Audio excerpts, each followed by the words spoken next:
So a couple days ago, one of my friends sent me this video about Star Wars Jedi Survivor from a channel named SkillUp, and the video was titled, "I absolutely cannot recommend Star Wars Jedi Survivor." And if you guys are not aware, Jedi Survivor is one of my personal favorite games I've ever played. I think Jedi Fallen Order is great, and I think Survivor damn near does literally everything better than that game, and in some areas just like drastically better. Like the exploration and side content, massive leap over Jedi Fallen Order. And it was actually my personal game of the year from all the games that I played in 2023. But with that said, in this review, SkillUp says some of the dumbest things that I have ever heard about this game. And now, when the game first came out, everybody was talking about how bad the performance is, and that's actually the reason why his video is titled "He Can't Recommend the Game," because he does think the game is good. He says it in his review. He thinks it's a good game. He just can't recommend it because the performance on PC was so bad at launch. And, you know, that's fair. The PC port was really bad when it first came out. But as I said in, you know, the Jedi Survivor video that I made, basically the review and, you know, writing breakdown for the game, those performance issues have largely been fixed. Like, when I play it, I can easily stay over 100 plus FPS, even when I'm on the highest settings. Like, maybe, I've heard other people say that, no, they're still having issues with it. I don't know, it could vary from PC to PC, but me personally, the issues are fixed. And even if they, like, even if you do have slight issues, they're definitely not, like, game-breaking. But this is all to say that in his review, the parts that I specifically want to talk about is when he starts criticizing the combat of the game, because, oh my god. There are a couple little other parts of his review that I will respond to before I get to that part, because they're just, like, kind of sprinkled in between. There's not a lot of stuff that I have to respond to in this review, but the parts that I am going to respond to are some of the dumbest takes I've ever heard on this game. So without any more yapping, let's get into it. Cal Kestis, played by Cameron Monaghan, is still the very center of every moment in this experience, and as a character written by Respawn, brought to life by its technical teams, and performed by Monaghan, Cal Kestis continues to shine. He channels the boyish charm and idealism of Mark Hamill's Luke Skywalker with a more grizzled world weariness that comes from the events of his earlier years. He is brave and self-certain without being foolhardy or arrogant. He is resolute but also open to being convinced. Critically, he cares deeply about those around him when the code he lives by demands detachment. That's a central thread that runs through the course of Jedi Survivor. Are you still a Jedi if you put your friends first? Are you still a Jedi if you want to keep fighting when there's a chance for peace? What even is a Jedi when most of them have been wiped out? And why shouldn't that definition change when the old tenets of Jedi faith failed to keep the Republic safe? His questions are asked both directly and indirectly during your adventure, though I will say they're a little underexplored, resulting in some of that, you know, ludo-narrative dissonance. Cal is a Jedi who mind controls innocent native fauna to use as weapons, and then cuts them down in cold blood once he no longer has use for them. He murders scores of stormtroopers and raiders without ever appearing bothered by that. Whoa, brother, whoa, now. You got too much dip on your chip. Let's just take a few steps back. Every animal that Cal encounters in the game is trying to kill him. You mind controlling them, using them to fight for you, and then killing them is not only your choice, but also, not that wrong, because they're gonna try to kill you regardless. Like, when Cal runs into animals that are not trying to kill him, he befriends them and treats them with kindness. But if I'm in the jungle, and there's a tiger trying to kill me, yeah, I think I'm gonna kill it if I have the ability to do so. And I love tigers. He also doesn't just straight up murder stormtroopers and raiders. He kills them in self-defense. And also, it is like literally the primary focus of the game in Cal's story, and they touch on this at multiple points in the story, which I also went over to a very great degree in my Jedi Survivor, you know, review. But besides the point, the main focus of the story is Cal losing himself, and how far will Cal have to take this thing, his battle with the Empire, before he loses himself. Which is why by the end of the game, his character arc, we end up on Tantalor, where he, you know, stops being so crazy with his battle with the Empire, potentially getting himself or, you know, other people next to him killed, and starts trying to use Tantalor as, you know, a refugee planet for the hidden path, after kind of accepting, yeah, his fight with the Empire is pretty pointless. I don't really know how there's ludonarrative dissonance to killing stormtroopers and raiders who are actively out to kill you, and animals who are also out to kill you. While I think the narrative does gesture towards the tensions between Cal's actions and the Jedi Code, I don't think it goes far enough to reconcile those tensions, or to call them out as things that Cal is truly grappling with. Is this nigga serious? Yeah, okay, you did not pay attention to the story. I think we might have found something special. A place where the Empire can't find us. It would mean leaving the fight, and well, the fight is all I know. Look into the fire. It will warm you, keep you company on dark, lonesome nights, yes? But left unchecked, it will consume everything in its path. Until there is only ash. Maybe Ravis was right. Dagon abandoned the Jedi Code. Now look at him, consumed by his obsession with Tanalorr. How is that different from what we're doing? On the Shattered Moon, I saw Dagon confront Centauri. He was so consumed by Tanalorr that he completely lost his way. Reminds me of my fight with the Empire these last few years. Let's just say I don't want to end up like him. You are very stubborn, but ambition does not drive you. I just don't understand why she didn't see the change in him before it was too late. They dreamed together and suffered together. A shared dream is not so easy to wake from. Is that what troubles you? Losing yourself? Yeah. A little. If you ever stray from your path, we will guide you back. Where's Boat? They're gone. He took his daughter and the compass. They used me as a distraction.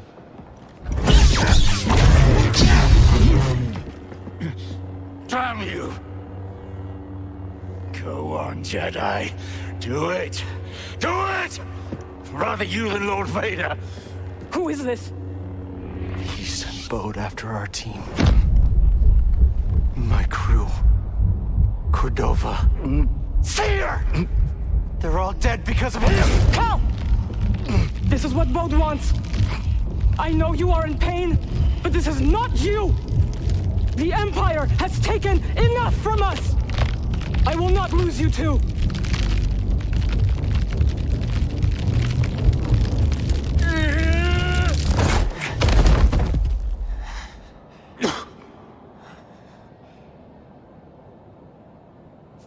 He won't.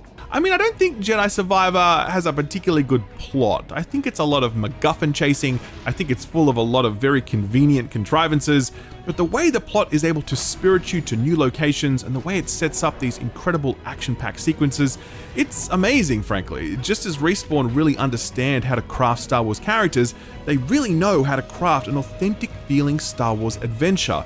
Again, at a time when Star Wars feels somewhat adrift.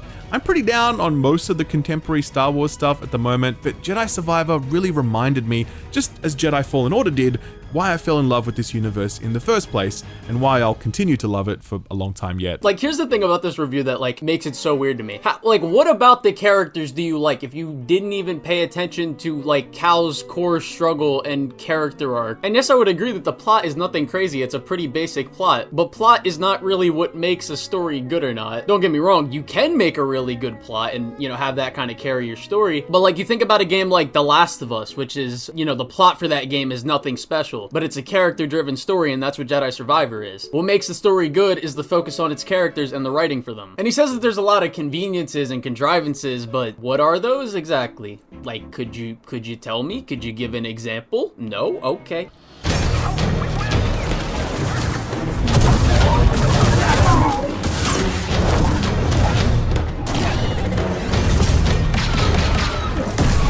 Gotta say, if there's one area where I'm a little disappointed with Jedi Survivor, it's the combat. To be clear, Respawn never overhyped it or failed to deliver anything they promised. We played the last game and the combat was fine, and if we expected anything different here, then we really only have ourselves to blame, because Respawn were not hyping up an all-new, revitalized approach to combat or whatever. But yeah, I mean, this is Respawn, right? They make some of the best first-person shooter combat on the market in Titanfall and Apex. It stands to reason that we should expect a similarly high bar from them when it comes to melee combat, but that is definitely not the case. Combat in Jedi Survivor is by no means bad, but it's also not good. Yeah, I could not disagree anymore with that statement when it comes to Fallen Order and Survivor, but let's hear why he thinks this. It's a perfectly serviceable, accessible combat model that's going to work for casual Star Wars fans who don't play many games, or for anyone who just wants to feel like a Jedi for 20 to 30 hours. But anyone who's serious about melee combat games, or anyone who's looking for a deeply flexible, replayable combat model, sadly, I don't think you're going to find what you're looking for here. Similar to the rest of Jedi Survivor, Respawn has added things to the combat here without fixing or deepening the things that were already there. There are now a total of 5 different combat stances: single-handed, dual-wield, double-bladed, as well as the blaster combo where you're running around with a lightsaber in one hand and a blaster in the other, And finally, there's the crossguard stance, which is channeling Kylo Ren's aggressive two-handed bastard sword style, complete with cool little jets kicking off the side of your lightsaber hilt. So this is an impressive number of stances, but the problem is that they're all pretty shallow and none of them connect to one another in any way. There's really only 1 or 2 combos you can do within each stance. You can unlock around 3 or 4 abilities within each stance, but most of them are just kind of one and done type attacks rather than things that can be woven into a combo. There are no combos or attacks that link you into another stance, which would have been cool because that would have encouraged you to move between the stances more often. Yeah, nah, bro. How the fuck is your channel name Skill Up and then you just say the combat is not good because you're not good at the game? He says that all the moves, right? Let's just really put this into perspective for a minute, right? If you were to add up all of the different like abilities that you can unlock, which he says are just like one and done abilities that can't be stringed into others, which is just blatantly not true, and I'll get to that in a sec. But if you add all those up, you have around 35 to 37 different kinds of moves that you can do in between all the stances. And that is not including the force abilities, which you can also string into your lightsaber moves. That's also not including the rage mode that you will unlock later in the game. But for the most part of the game on your first playthrough, it's going to be the, just slow ability, which you can also string into pretty cool things. You can freeze time, pull a stormtrooper in front of a blaster bolt, and that blaster bolt will hit them. Like, there's a lot of cool shit that you can do and play around with.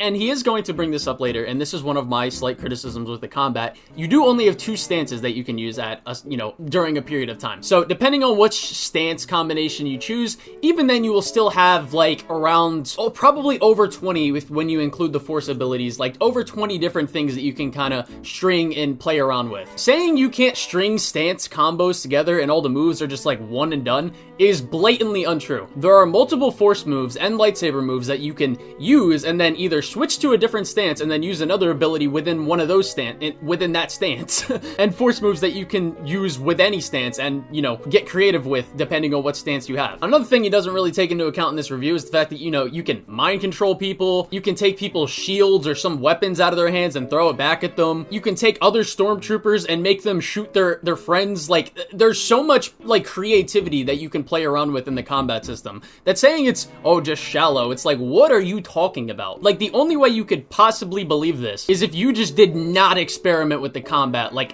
at all. And in the background gameplay, I will be showing like, combos from other people from like old videos and stuff, like when people were going crazy with the combat for this game. And I also used to have a lot of my old clips, but I don't really have much of them. The only clips I have are from my old Star Wars Jedi Survivor review.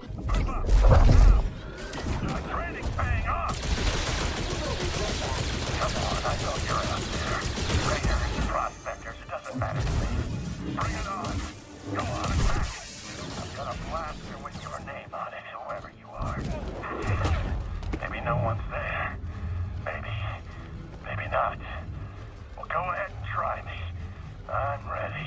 Yeah. I'm not as good at the game as I used to be. I haven't played it in a while. But saying there's no like moves that link you into another stance, like, yeah, there's no direct moves that will link you from one stance to another, but it's on you to use a move within a stance, then string that into another move from a different stance by switching. It's not like a literal will switch to that stance like type move from one stance to another, which I get why you would kind of want something like that, I guess. But even though they don't have something like literally exactly like that, you still can link other moves from different stances and, different stances into one another. So even implying that the combat lacks depth or variety is just, wow, you must have really not tried anything with this combat. And I mean, also, if you want to talk about one and done moves or not really much combo potential, where the hell was this energy for Elden Ring? A game with very similar enemy design structure, and granted, I go over more about, the differences between Elden Ring and like something like Jedi Survivor in my Why Difficulty Matters in Video Games video that I made. So if you want to hear me go more into that, go watch that video. But like, essentially, Elden Ring's enemy design structure is very similar. It's got its fodder enemies and it's got its more difficult enemies. You know what Elden Ring doesn't have at all? Combo potential. Like, really,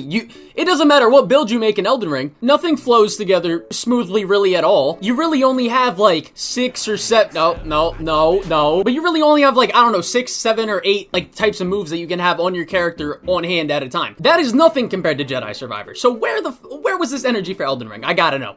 In fact, you can only have 2 stances equipped at any one moment, and if you want to equip a new one, you have to go back to either a meditation point or a workbench, Furthermore, you only have a limited number of skill upgrade points to go around, and you need to choose which stance you invest those in. I think this was a really bad call from Respawn.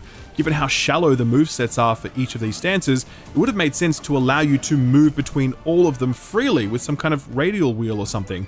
But what will most likely happen is that you'll stick with one or two because that's all you can equip, and that's where you've invested all your points, and the other stances kind of just get forgotten. Now, like I said, there is part of this that I agree with, like the stuff that he's saying about, you should be able to equip all the stances at once. That is valid. Obviously don't agree with the lack of depth, as I've already shown, and I also don't agree with the fact that like, oh, the allocation of skill points, because you can't say earlier in the review, oh, it's not very replayable, and then literally give a reason why it's so replayable, because depending on how you go through the story or the side content, you may want to replay it using different stances from one another with all those upgrades unlocked. And if you do a lot of the side content, you're not really gonna have much trouble like, allocating those skill points to what you want. So it's really just a matter of how you go about playing the game. If you mainline the story path the whole way, yeah, you're not gonna have the full skill tree by the end of the game. But like also many games start off like this. Like many games start off with you have a small amount of combos, or you have a limited amount of things you can do, and as you progress, you get more and more and more stuff to unlock. So it's just like this criticism is just like I agree with you should be able to equip all stances part, but it doesn't make sense on every other front. I also think it would have been cool if these stances had more unique utility. Like the double-bladed style is really good for AoE attacks, sure, and the blaster is really good for shooting flying enemies, absolutely. But outside of that, the stances definitely lack distinctiveness. I never once encountered a boss or a scenario and thought, oh, I better equip this stance for this moment because that will work best. All of the stances work as well as each other, which is fine on one level, but it does feel like a bit of a missed opportunity. I mean, you kind of just contradicted yourself by saying that you acknowledge that some stances are better than others for certain situations, and then said they all feel the same. Like, what? Yeah, I agree, you can handle, like, literally everything with, like, any stance, but depending on the stance you have, sometimes it's easier, sometimes it's harder. It's the same thing with Ghost of Tsushima and Ghost of Yotei. You can use any of the different stances to beat anything, but again, it'll just be easier or harder. One of the reasons why all of the stances work all the time is because combat never really demands much of you. Playing on the default difficulty, it was very easy 95% of the time. The only time it would get hard was against some of the creature bosses who, for some reason, just one-shot you. Like, that's it. They just straight up one-shot you, and they have these really shitty animations, and yeah, those boss enemies really do suck, to be honest with you. I think that speaks to a broader problem with the overall combat fundamentals here. Combat doesn't feel weighty enough, enemy attack patterns aren't interesting to engage with, the way things like animation pairing and hitbox detection work, it's always prioritizing the spectacle of combat rather than the function of combat. I never felt truly skillful while playing this game because the lack of combos, abilities, the shallow enemy design, and the sloppy melee animations all meant I was just kind of pressing buttons rather than trying to be more deliberate. Okay, first of all, how the fuck are you gonna say the game is too easy? And then you're playing on the default difficulty, like, bro, you cannot be for real. Like that and then you point out that like the creatures that you're fighting are one-shotting you. Bro, in the clips you're showing, you're not getting one-shotted. Like, now, I will say that there are some times, like, some enemies in the game do have moves that can literally just one-shot you if you're playing on the highest difficulty in the game. Sometimes those are cheap, sometimes those just aren't that hard to avoid. But in general, when you play this game on the highest difficulty, or even the difficulty right below the highest difficulty, I don't understand how like, the enemy animations are janky, or it's spectacle over function. Like, you're just not really elaborating or showing any unique example of what you're specifically referring to. And the examples that you did show for like, the creature enemies, you said they're one-shotting you. In the clip you're showing, it's not even one-shotting you. So I'm just like, what are we talking about? Like, and I understand why you never feel skillful when you play this game and say that you think there's not that much combo potential because you didn't try. Like, you're not good at the game.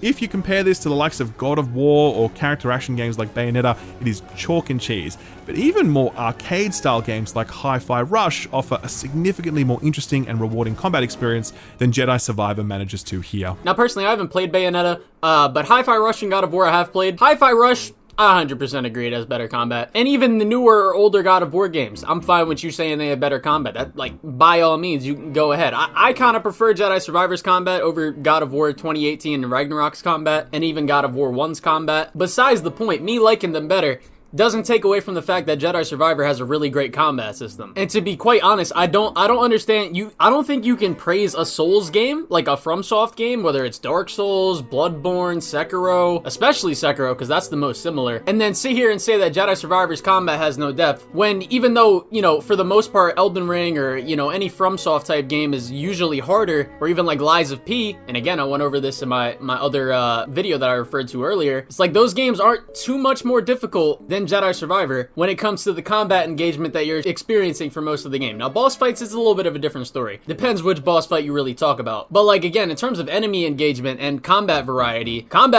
obviously goes to the Jedi games, and enemy engagement, they're not that too far off, like really. So I don't see how you can sit here and praise something like Elden Ring and then say that Jedi Survivor's combat isn't good. Like really, I don't get it. And like, it's especially disingenuous, like, to point out the difficulty or whatever in Survivor and say it's not very challenging or it's easy, and then you admitted to playing it only on the normal difficulty. Like, if you go to Hi-Fi Rush or God of War, those games are really fucking easy if you play on normal. So it's just dumb, like really. But yeah, that is going to wrap up what I have to respond to with that video. Overall, there are some points that he brings up in like the, you know, for the rest of the video that are like, I kind of agree, or just not enough of a disagreement for me to really care to respond to it. The performance issues, obviously, his video was made when the game first came out. I have no contention there. I completely agree. But everything that I did respond to in this video, again, I just think it's really stupid. Let me know in the comments what kind of thing you want me to respond to next, whether it's a game, show, movie, etc. I thank you all for watching, and yeah.